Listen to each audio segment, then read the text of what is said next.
어떤 물건을 구입할 능력만 수요량이 반비례 관계에 있다는 원리를 말하며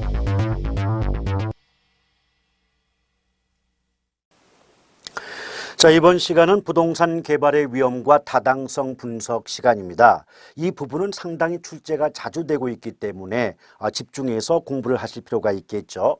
일단 부동산 개발의 위험이라고 하는 것은 그 부동산 개발 사업을 수행함에 있어서 그 장래의 불확실성 때문에 발생하는 여러 가지 그 위험 요소를 부동산 개발의 위험이다라고 볼 수가 있어요. 근데 부동산 개발 사업의 위험에는요, 그 아래에 보면 유형이라고 해서 법률적 위험, 시장 위험, 비용 위험 세 가지로 구분해 놓고 있지 않습니까? 그래서 앞글자 따면 법시비가 되는 거죠. 자, 개발 사업의 위험은 법시비다. 근데 첫 번째 법률적 위험이라고 할 때 이 법률적 위험은 투자론에 나오든 개발론에 나오든 간에 관계없이 법이라는 말이 포인트예요. 그래서 법률, 정책, 제도, 주제 등으로 인하여 발생하는 위험을 우리가 법률적 위험이다라고 볼 수가 있는데요.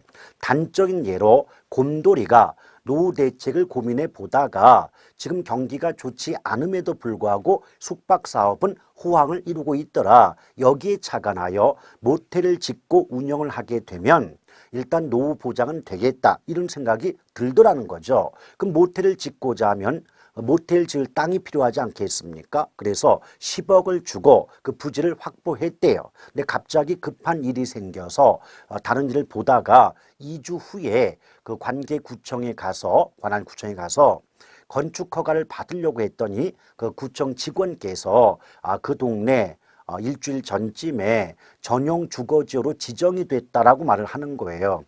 여러분 알고 계신 것처럼 전용 주거지역 지정되면 모텔을 지을 수가 없게 되지 않습니까? 이러한 위험을 우리는 법률적 위험이다라고 볼 수가 있는 거고요. 또 다르게 말하면 개발 대상 지역 일부가 군사시설 보호구역으로 지정된 걸 모르고 개발 사업을 수행하다가 그 개발이 지연이 된 경우도 역시 법률적 위험이다라고 볼 수가 있을 거예요. 그런데 이 법률적 위험에 대한 대책은 바로 이용계획이 확정된 토지의 매입이라는 거죠. 앞서 언급한 것처럼 곰돌이도 이미 이용계획이 확정된 토지를 매입했다면 그런 전용 주거지역의 갑작스러운 지정으로 인한 손해를 막을 수도 있었지 않겠는가라고 볼 수가 있는 거죠. 따라서 이 부분을 문장으로 만들면 이미 이용계획이 확정된 부지의 매입은 부동산 개발의 위험 중 법률적 위험에 대한 대책으로 볼 수 있다. 이런 식의 문장이 성립할 수가 있습니다. 또 오른쪽에 시장 위험이 나오는데요. 이 부분은 조심할 게 있어요. 우리 투자론에서 말하는 시장 위험은 체계적 위험으로서 전혀 제거 감소시킬 수가 없다라고 말하는 반면 개발론에서 말하는 시장 위험은 시장 연구와 시장성 연구를 통하여 감소가 가능한 위험이라는 그 의미상의 차이점을 구분하시길 바라겠습니다. 자, 그래서 그 앞쪽의 내용은 쭉 한번 읽어보시되 여기 이제 중간쯤에 그림이 하나 있고요. 그림 바로 아래에 나오면 시장 위험은 시장 연구와 시장성 연구를 통해 감소시킬 수 있다는 말이 나오지 않습니까? 이 점을 유념하시길 바랍니다. 근데 시장 연구와 시장성 연구를 살펴보시기 전에 그 가운데 그림의 의미가 무엇인가를 보았더니 여러분 거기 보시면 개발사업의 가치는 어때요? 처음에는 낮았다가 후기로 갈수록 높아집니다. 근데 개발 사업의 위험은 처음에는 높았다가 점점 줄어듦을 알 수가 있지 않습니까? 그래서 이걸 가지고 문장을 만들면 특정 개발 사업의 위험은 초기에는 높았다가 후기, 즉 완공기에 가까워질수록 개발 사업의 위험은 낮아지는 거죠. 반대로 개발 사업의 가치는 초기에는 낮았다가 완공기에 가까워질수록 높아진다는 겁니다. 그럼 이런 말 가능하겠습니까? 개발 사업의 초기에는 개발 사업의 위험은 높은 반면 가치는 낮으며 완공기에 가까워질수록 또는 후기로 갈수록 개발 사업의 위험은 낮아지며 그 가치는 높아진다. 이렇게 볼 수가 있겠죠. 결국 핵심적인 내용은 뭐냐면 특정 개발 사업의 위험과 가치는 반비례 관계에 있다는 얘기입니다. 그 점을 유념하시길 바라겠어요. 그래서 그 말이 어디 나오냐면 가로 2번 시장위험, 동그라미 1번에 하나, 둘, 셋, 넷, 다섯 번째 줄에 보면 지금 개발업자 입장에선 개발 사업의 완성 시점에 가까울수록 시장 위험은 줄어드는 반면 가치는 상승한다. 이런 대목이 나오지 않습니까? 이것이 바로 개발 사업의 위험과 가치는 반비례 관계에 있다는 걸 우리에게 보여주고 있는 대목이다라고 보시면 되겠어요. 그러면서 그림 아래로 내려오실 때 동그라미 2번의 기역번에 시장 연구 또는 분석이란 말이 나오고요. 또 잠깐 한 장을 넘겨보시면 니은번에 시장성 연구 또는 분석이란 제목이 나와 있지 않습니까? 그런데 시장 분석 또는 연구라고 할 때는 특정 유형의 부동산에 대한 수요와 공급 상황을 분석하는 걸 의미하고요. 또 시장성 연구라고 하는 건 그 특정 유형의 부동산이 현재나 미래의 시장 상황에서 매매, 즉 분양되거나 임대될 가능성이 있는가를 조사하는 것을 우린 시장성 분석이다라고 볼 수가 있겠어요. 그럼 특징적인 표현이 뭐냐면 너무 문장이 기니까요. 자, 시장 연구나 분석을 말할 때는 특정 부동산의 수요와 공급을 분석한다. 이 수요 공급 분석한다는 표현이 빠지지 않는 거고요. 그 다음에 시장성 연구를 얘기할 때는 이 특정 부동산의 매매, 임대 가능성을 조사한다. 이런 말이 빠지지 않는다는 거죠. 그래서 수요 공급 분석자 나오면 시장 연구 또는 분석이고 매매 임대 가능성이란 말 나오면 시장성 연구 또는 분석을 답으로 하실 필요가 있다는 거죠. 단적인 예로 여기 이제 뭐 노원구 상계동이 있다면 상계동 일대에 원룸이라는 부동산의 수요와 공급을 분석하는 것은 결국 시장 분석에 해당이 된다는 거예요. 이때 만약 원룸에 대한 수요가 100이고 공급이 50이란 말은 결국 수요가 공급보다 많다는 뜻 아니겠습니까? 자, 우리말로 바꾸면 원룸은 100개가 필요한데 지금 시장에 공급된 건 50개에 불과하다는 의미가 돼요. 따라서 원룸의 초과 수요가 발생한다는 건 상계동 일대는 원룸이 부족한 상태에 있음을 의미하고 있는 표현이다라고 보시면 돼요. 이 결과 시장성 연구는 시장 분석의 결과 이 노원구 상계동 일대의 원룸의 매매 임대 가능성이 높다는 결론을 낼 수가 있지 않겠습니까? 따라서 시장성 분석을 하기 위해서는 일단 수요 공급 분석, 다시 말하면 시장 분석이 선행됨을 알 수가 있는 거죠. 그 결과 문장을 만들면 시장 분석은 시장성 분석에 선행한다. 또는 시장 분석은 시장성 분석의 기초, 토대, 바탕이 된다. 이런 문장을 성립시킬 수가 있게 됩니다. 아시겠죠? 자, 이것이 바로 시장 연구와 시장성 연구의 내용으로 보시면 되겠고요. 그 다음 뒷장의 가로 3번에 비용 위험을 보게 되면 제목 자체가 의미다라고 보시면 돼요.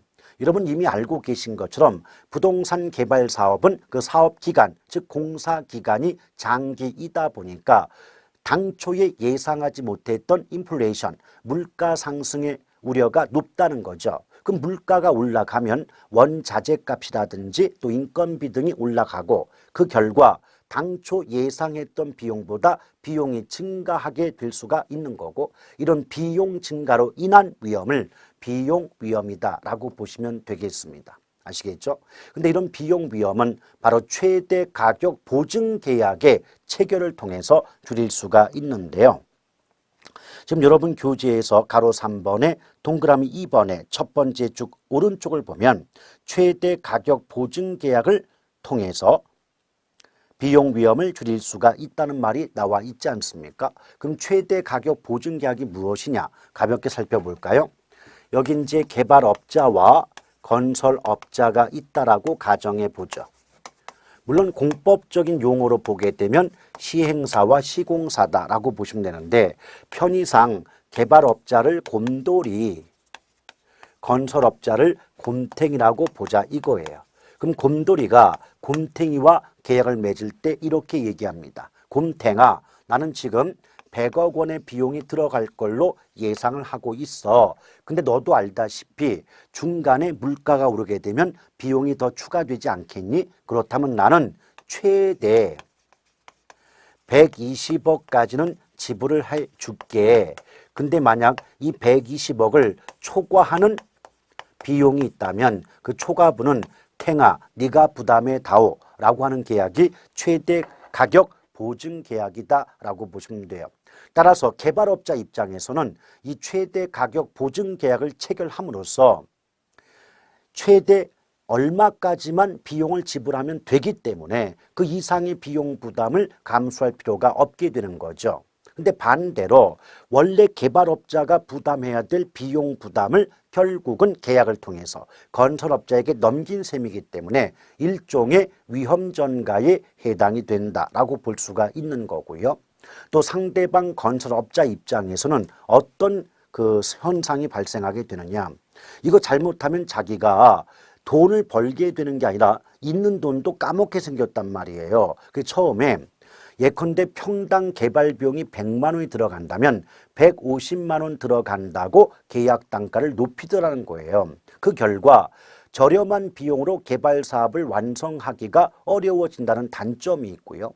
만약 이때 개발업자 곰돌이가 내가 알아봤더니 평당 100이면 되는데 150 너무 비싼 거 아니야? 라고 얘기한다면 그냥 울며 겨자 먹기로 곰탱이는 평당 100만 원의 계약을 할 거예요. 근데 뭔가 남는 떡고물은 있어야 되는데 어디서 그 이익을 남길까요? 바로 자재값이라는 거죠. 자재값을 아껴서 고급 자재 쓸 걸 저급 자재를 씀으로써 또는 100원짜리 쓸 거 50원짜리 씀으로써 남기게 되고 그것은 결국 부실공사를 초래할 수가 있다는 거죠.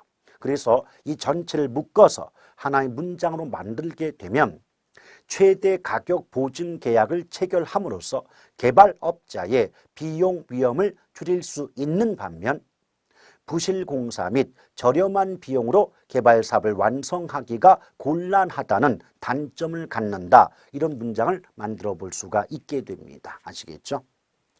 자, 그 다음 오른쪽 411쪽에 보면 입원해가지고 부동산 개발의 타당성 분석이라고 제목이 나와 있죠. 근데 개발의 타당성 분석은 복합 개념이에요. 복합 개념이란 말은 그 타당성 분석 속에는 법적 타당성, 경제적 타당성, 기술적 타당성 분석이 모두 포함되어 있다라고 보시면 돼요. 근데 법률, 경제, 기술적 타당성 분석을 모두 포함하지만 그 중에서 가장 핵심이 되는 것은 결국 경제적 타당성 분석이라고 볼 수가 있는 거죠. 즉 여러 가지 타당성을 분석할 때도 결국은 그 타당성 분석의 결과 얼마나 수익이 나오게 되고 그 예상되는 수익이 과연 투자자의 요구 수익을 충족, 즉 만족시킬 수 있느냐를 따지게 되는 경제적 타당성 분석이 과연 핵심이 될 수가 있지 않는가, 이 점을 유념하실 필요가 있죠. 과거 기출문제에서는 타당성 분석 중 가장 핵심은 법적 타당성 분석이라고 해서 틀렸던 기출문제도 있더란 얘기입니다. 주의하시길 바라겠어요. 그러면서 그 아래 2번에 보면 부동산 분석의 체계라고 해서 그림이 하나 나와 있는데요. 위의 그림은 시장 분석과 경제성 분석의 2단계로 구분하는 그림이고 아래쪽은 지시성 다투, 지역경제 분석, 시장 분석, 시장성 분석, 타당성 분석 및 최종 투자 분석의 5단계로 나누고 있지 않습니까? 그래서 위의 부분을 2단계 설, 아래쪽을 5단계 설이라고 볼 수가 있는데요. 그 5단계 설을 보면 첫 번째부터 세 번째, 즉 지역 경제 분석부터 시장성 분석까지가 그 위에 시장 분석에 포함이 되고 또 타당성 분석과 최종 투자 결정 분석이 그 위에 경제성 분석에 포함이 된다라고 볼 수가 있지 않겠습니까? 이 점을 가지고 다시 문장을 만들어 보게 되면 부동산 타당성 분석의 체계 중 시장 분석에는 지역 경제 분석, 시장 분석 및 시장성 분석이 포함되며 경제성 분석에는 타당성 분석 및 최종 투자 분석이 포함이 된다. 이런 문장을 만들어 볼 수도 있는 거죠. 또한 2단계와 5단계를 비교해 보면 결국은 시장 분석이란 말이 함께 담겨져 있음을 알 수가 있는데요. 우리 기출문제에서는 2단계설의 시장 분석 또는 5단계설의 시장 분석 이렇게 구분해 주지 않는다는 거죠. 그냥 시장 분석이라고 나면서 그 뒤에 들어가는 문장편을 가지고 이게 5단계구나 아니면 2단계구나 이런 것을 우리가 직접 구분할 수밖에 없더란 얘기입니다. 아시겠죠? 그럴 때 그 5단계설의 시장 분석은 앞서 보셨듯이 특정 유형의 부동산에 대한 수요와 공급을 분석한다는 말이 나오면 5단계설의 시장 분석인데 2단계설의 시장 분석은요. 어떤 말이 나오냐면 자, 특정한 개발 사업이 있다고 할 때 이 개발 사업이 과연 시장에서 채택 가능성이 있겠는가를 조사하는 것을 바로 2단계설의 시장 분석이다라고 보고요. 또한 이런 시장 분석은 입지론 및 적지론의 역할을 수행한다라는 말도 나올 수가 있습니다. 또한 시장 분석은 위에 그림 보면 경제성 분석 앞에 이루어지기 때문에 바로 경제성 분석을 위한 각종 정보나 자료 제공에 목적이 있는 분석이다 이렇게 말할 수도 있겠죠. 또한 2단계설의 시장 분석은 신규 사업은 물론이고 기존 사업에 대해서도 이루어진다는 걸 아울러 기억하실 필요가 있겠습니다. 이와 같은 내용은요. 411쪽 맨 아래에 보면 주석이 달려 있지 않습니까? 맨 아래 57번이라고 숫자가 나오면서 시장 분석은 이러한 의미를 담고 있고 이러한 역할을 수행한다 이런 말이 57번에 나와 있지 않습니까? 그 부분을 참고해서 읽어주시면 되겠습니다. 자, 그렇게 보시면 되겠고요. 그 다음에 뒷장을 넘겨보시면 부동산 분석의 유형이라고 해서 지역 경제 분석, 시장성 분석, 타당성 분석, 투자 분석이라는 앞에서 보셨던 5단계의 내용을 쭉 서술하고 있는데요. 이 모든 걸 어찌다 기억을 하시겠습니까? 그래서 그 가로 1번 지역 경제 분석에서는 동그라미 1번에 첫 번째 줄의 오른쪽 모든 부동산의 수요와 시장에 영향을 미치는 요인을 분석한다. 그래서 거시적 분석에 해당한다. 요 정도만 밑줄 그어놓고 기억하시면 충분하겠고요. 가로 2번의 시장 분석은 이미 앞에서 보신 것처럼 특정 유형의 부동산에 대한 수요와 공급을 분석한다는 표현 밑줄 긋고 기억하시고 또 가로 3번 시장성 분석에서도 동그라미 1번에 첫 번째 줄의 오른쪽 현재나 미래의 시장 상황에서 매매되거나 임대될 수 있는 경쟁력을 조사한다. 즉 매매 임대 가능성을 조사하는 것이 바로 시장성 분석이다라는 정도만 알아두시면 되겠습니다. 또 가로 4번의 타당성 분석도 역시 첫 번째 줄의 중간을 보면 개발 사업이 투자자의 자금을 끌어들일 수 있는 충분한 수익을 제공할 수 있는가를 파악하기 위해서 수행되는 분석 방법이라는 점 가볍게 기억하시면 되겠어요. 자, 그리고 오른쪽 아래로 내려오시면 부동산 개발의 분류라고 해서 지금 1번에 외관에 따른 분류해가지고 유형적, 무형적, 복합적 개발로 구분하고 있잖아요. 근데 결국 이 복합적이란 말 속에 법률, 경제, 기술적 측면의 개발이 모두 포함되는데요. 이전에도 구분을 해봤지만 법률과 경제적 측면은 형태가 없다는 관점에서 무형, 또 기술 또는 물리적 측면은 형태가 있다는 점에서 유형적 측면으로 구분한 적이 있거든요. 그러므로 유형적 개발은 기술 또는 물리적 측면의 개발을 의미할 것이고 무형적 개발은 법률, 경제적 측면의 개발을 뜻합니다. 따라서 유형과 무형을 합하면 법률, 경제, 기술적 측면의 개념을 모두 포함하기 때문에 바로 복합적 개발이란 말이 나올 수밖에 없는 구조다. 그 정도만 이해하시면 되겠어요. 그 다음에 그 아래에 보면 주체에 따른 분류라고 해서 1번의 공영개발. 그럼 예측을 해보세요. 공영개발은 아무래도 정부나 지방자치단체를 비롯한 공공에 의한 개발 아니겠습니까? 그렇다면 그런 공영개발이 있다면 결국 비공영 개발, 다른 말로 민간 개발 또는 민영 개발이란 말이 나올 수가 있겠죠. 따라서 제목을 먼저 확인하면 414쪽에 1번 공영 개발이 나오고 오른쪽 415쪽의 아래에 2번 민간 개발이라는 제목이 나올 수밖에 없는 구조라는 거죠. 근데 공영개발은 어차피 정부나 지방자치단체, 주택금융공사를 비롯한 각종 공사 등, 즉 공적 주체에 의한 개발이 바로 공영개발이라고 볼 수가 있는데요. 물론 공공에 의한 개발이라면 환지 방식과 매수 방식을 막론하고 공영개발에 포함이 되겠죠. 근데 여기서 한 가지 주의하실 점은 우리 부동산 개론에서 공영개발은 바로 매수 방식을 의미한다라고 보시면 되겠습니다. 따라서 공영개발의 필요성이나 장단점을 물어보는 문제는 결국 매수 수용 방식의 필요성이나 장단점을 물어보는 문제와 같다고 보시고 문제를 풀어내심이 바람직합니다. 그래서 거기 공영개발의 의의나 또 부동산 공영개발의 필요성 등은 참고 삼아 가볍게 읽어보시되 만약 문제로 나온다면 가로 4번의 장점, 가로 5번의 단점 위주로 출제가 되고 있다는 거죠.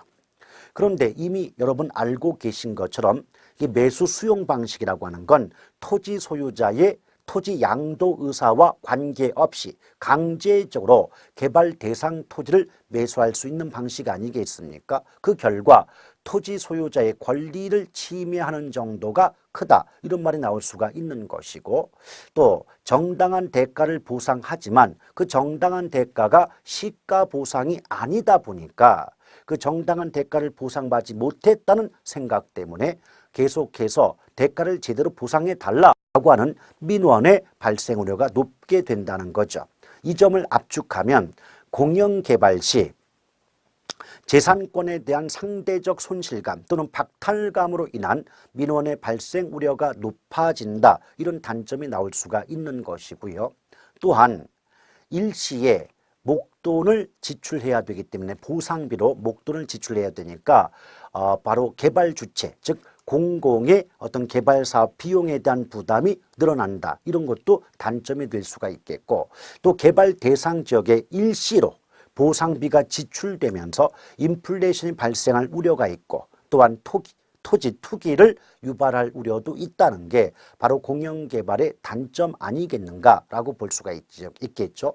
또한 그 보상 과정에서 수용자와 피수용자 간의 보상액의 산정과 관련된 갈등이 발생할 우려도 높다는 게 단점이 돼요.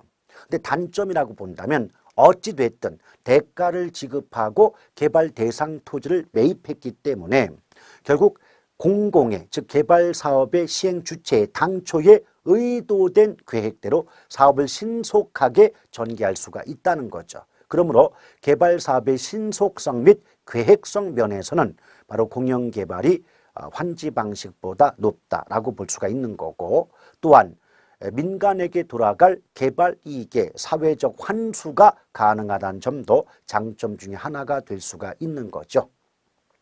자, 이런 말들이 쭉 나올 수가 있는데요. 자, 그 다음 그래서 그 가로 4번 장점에 보면 동그라미 2번에 택지의 신속한 개발이 가능하다는 점, 또 대량 공급도 가능하다는 점이 장점에 해당이 됩니다.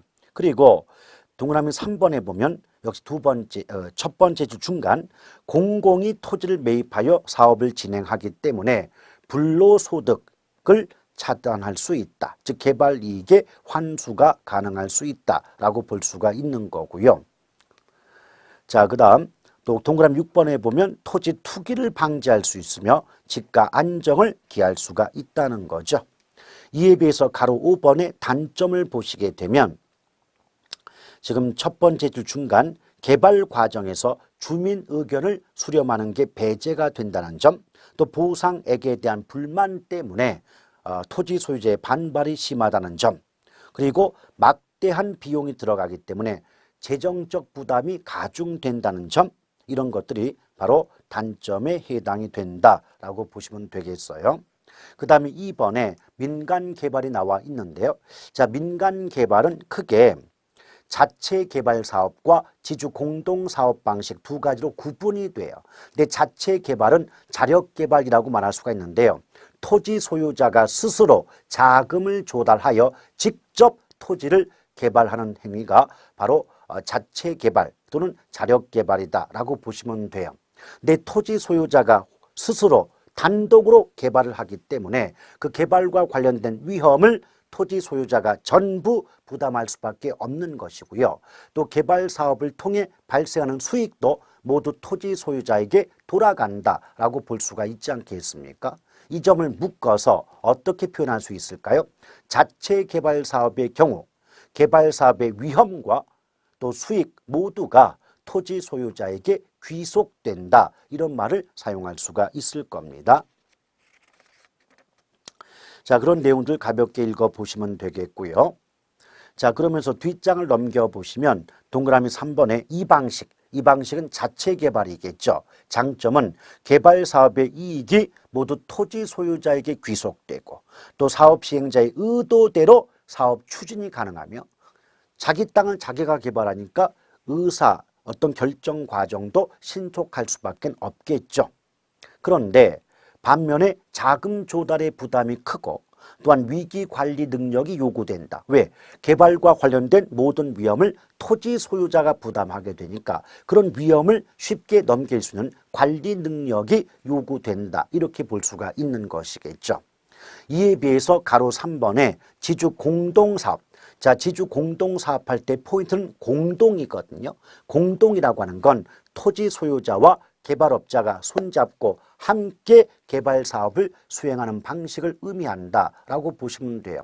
그러면 구체적인 내용을 설명하기에 앞서서 토지 소유자가 단독으로 개발하는 게 자체 개발인 반면 토지 소유자와 개발업자가 손잡고 함께 개발하는 게 지주 공동사업 아닙니까? 그럼 양쪽의 방식을 비교해 본다면 당연히 지주 공동사업이 자체 개발 사업보다는 자금 조달도 쉬울 것이고 위험의 분산도 이루어진다라고 볼 수가 있겠죠. 그럼 지주 공동사업에는 어떤 게 있느냐? 첫 번째 공사비 대물 변제 방식, 두 번째 분양금 공사비 지급 방식, 그렇죠? 세 번째 사업 수탁 방식, 또 네 번째 투자자 모집 방식, 네 가지가 바로 지주 공동사업이다라고 볼 수가 있는데요. 일단 투자자 모집 방식은 시험에 거의 등장하지 않는 부분이기 때문에 별도로 공부할 필요까지는 없겠고 가볍게 한 번 정도 읽어만 보시면 되겠습니다. 이 중에서 가장 많이 나오는 건 공사비 대물 변제 방식과 사업 수탁 방식이거든요. 이 두 가지를 묶어서 한번 설명드려 보도록 하겠습니다. 근데 공사비 대물 변제 방식이라는 말은 그 말 뜻에서 유추해 볼 수가 있는데요. 자, 공사비 대물 변제 아니겠습니까? 그럼 공사비를 현금으로 지급하는 게 아니라 물건으로 대신 지급하기 때문에 공사비 대물 변제 방식이다라고 볼 수가 있는데요. 구체적인 내용을 한번 따져볼까요? 여기 A라는 토지가 있어요. 근데 이 토지 소유자는 웅녀래요. 그럼 토지 소유자 웅녀가 개발업자 곰돌이와 함께 손잡고 공동으로 개발하기 때문에 지주 공동이다라고 볼 수 있는데 이때 토지 소유자 웅녀는 자신 소유 토지를 제공하고 개발업자 곰돌이가 별도의 건축 자금을 조달함으로써 건물을 짓게 된다는 거죠. 이럴 때 웅녀는 당연히 개발업자 곰돌이에게 공사비를 지불해 줘야 되는데 그 공사비를 현금이 아닌 완성된 건물의 일부로 지불하므로 공사비 대물 변제다라고 볼 수가 있겠습니다. 근데 이때 건물을 나눌 때 적용하는 방식이 등가 교환이거든요. 이게 뭐냐면 예컨대 웅녀가 제공한 토지의 가치가 1억이고 개발업자 곰돌이가 투입한 건축 자금도 1억이라면 자, 토지의 가치와 건축 자금의 값어치가 1억씩 1대1로 동일하지 않습니까? 이럴 때 동등한 값어치만큼 건물을 나눠 갖는 거죠. 그럼 1대1로 같다면 4층 건물 중에 1, 2층은 토지 소유자, 나머지 3, 4층은 개발업자가 나누어 갖게 되는 방식이 바로 공사비 대물변제다라고 보시면 되겠습니다. 그렇다면 이러한 과정 속에서 토지의 가치와 건축자금의 투입비를 1대1로 동등한 가치로 구분하여 나누기 때문에 등가 교환 방식이란 말을 쓸 수가 있는 거죠. 따라서 공사비 대물변제 방식은 등가 교환 방식과 대단히 밀접한 관련이 있더라는 겁니다. 또한 공사비 대물변제 방식으로 개발 사업을 수행하는 경우 완성된 건물의 일부를 토지 소유자와 개발업자가 나누어 소유할 수가 있다는 거죠. 이런 것들을 문장으로 만들면 공사비 대물변제 방식의 경우 토지 소유자와 개발업자가 건물과 토지의 일부를 구분하여 소유할 수 있다. 이런 식의 문장 표현이 가능할 수가 있습니다. 또한 더불어 토지 소유자는 별도의 건축자금 조달 없이도 완성된 건물의 일부를 소유할 수 있고 또 개발업자 입장에서도 별도의 토지 매입비에 대한 부담 없이도 완성된 건물의 일부를 소유할 수 있기 때문에 개발 사업과 관련된 위험은 분산되고 또 개발 사업 관련된 이익은 큰 부담 없이 나누어 가질 수가 있기 때문에 개발업자와 토지 소유자가 함께 이익을 얻게 되는 이런 방식이 바로 공사비 대물변제 방식이다라고 보시면 되겠어요. 또한 공사비 분양금 지급 방식은 큰 내용 없습니다. 제목 자체가 의미가 되는데요. 공사비를 예컨대 아파트 건설하면 그 공사비를 완성된 아파트를 분양하고 받은 분양대금으로 공사비를 지불하게 되지 않습니까? 이것이 분양금 공사비 지급 또는 앞뒤를 바꿔서 공사비 분양금 지급 방식이고 우리나라의 경우 아파트 개발 사업에 보편적으로 사용하는 방식이다는 정도만 알아두시면 되겠습니다. 이때 사업 수탁 방식이 나오는데요. 그 사업 수탁 방식은 오른쪽에 가로 4번 토지 신탁 개발 방식과 비교해서 정리해 놓는 것이 훨씬 이해가 빠를 수가 있겠거든요. 한번 비교해 볼게요. 일단 사업 수탁 방식이 나와요.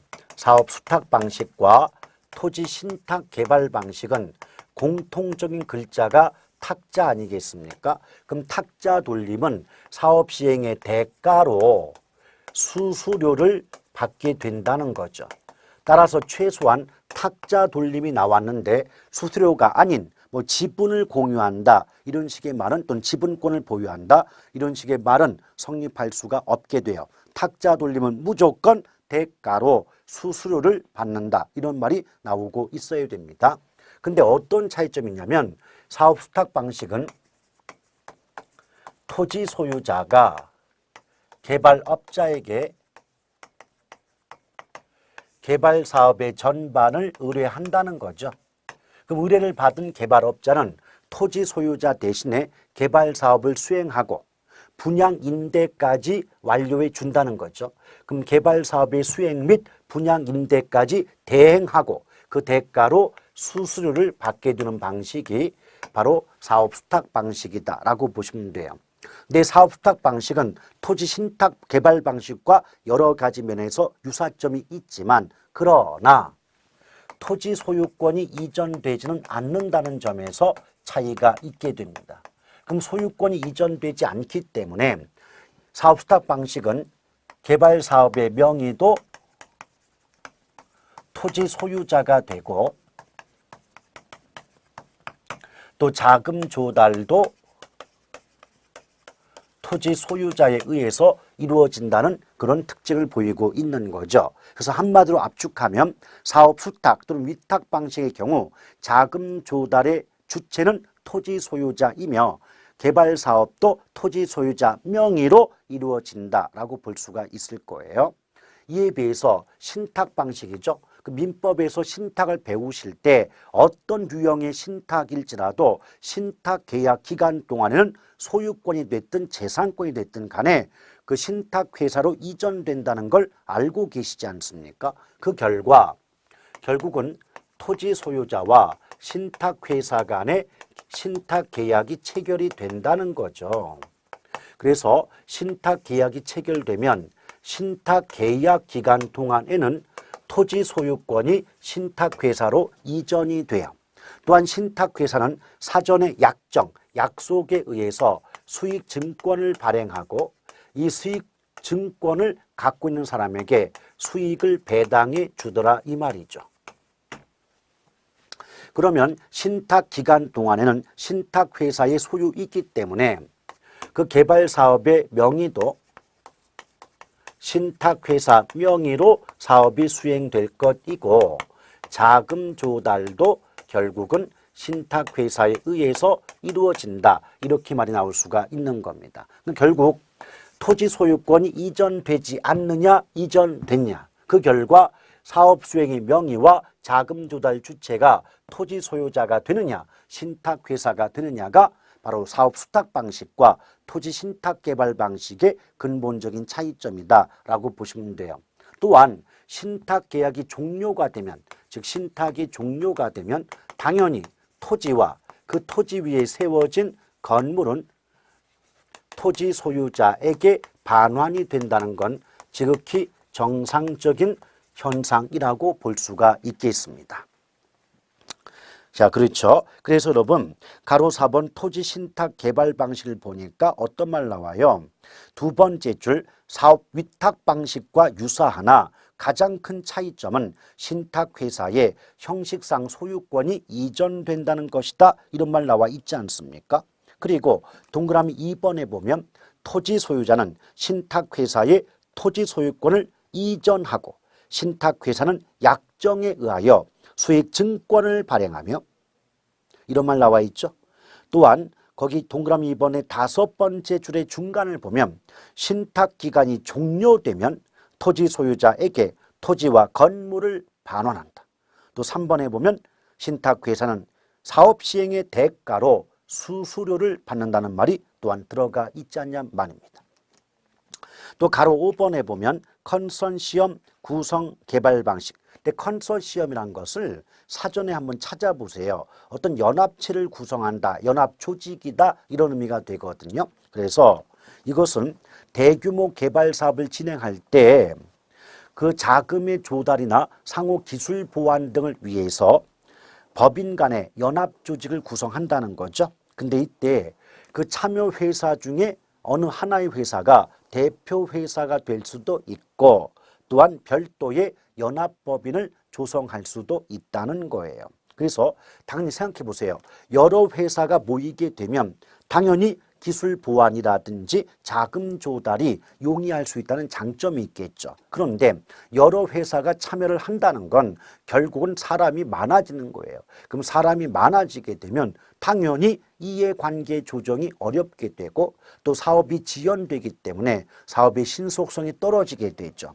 또한 어떤 문제가 발생한다면 내 책임 아니에요, 제 책임이래요 라는 식으로 책임의 회피 현상이 발생할 우려가 높게 된다는 겁니다.